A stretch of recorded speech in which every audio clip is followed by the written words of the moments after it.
Good morning, this is Michael Friedlander from the Eatglobe newsroom in Varna.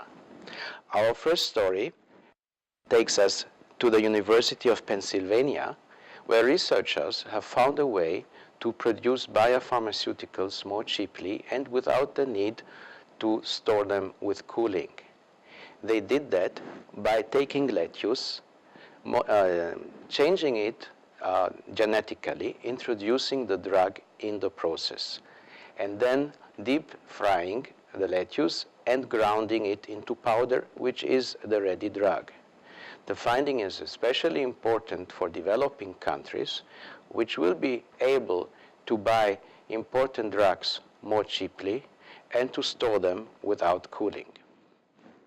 Our next story takes us to the Persian Gulf, where heat waves of 74 to 77 degrees Celsius by the end of the century will make it very difficult to live there.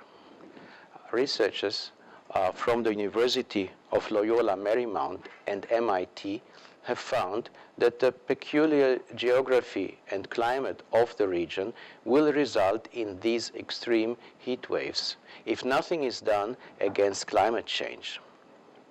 At such temperatures, the human body is not able anymore to maintain its own temperature, so that the result is death. Events like the annual pilgrimage to Mecca, where millions are outside, will become impossible if they coincide with such a heat wave. The finding has a special irony because the two main countries affected, Saudi Arabia and Iran, are also among those few countries which have not yet submitted their proposals to the UN Conference on Climate Change of how and by how much they intend to reduce their own greenhouse gas emissions.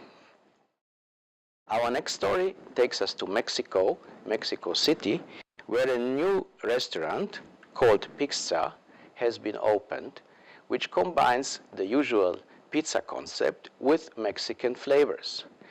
Pizza dough is done with blue corn, and toppings include grasshoppers, pork rinds, and roselle flowers. However, Pizza is not only a restaurant, but also a social project.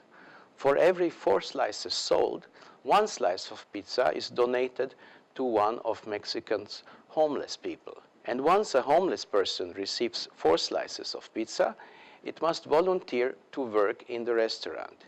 In the process, people can learn important skills, and already 2 homeless have been integrated into the normal workforce of Pizza. This ends our stories for today. If you want to know more, please go on eatglobe.com. Thank you for watching, and join us tomorrow for our next edition of the Daily News.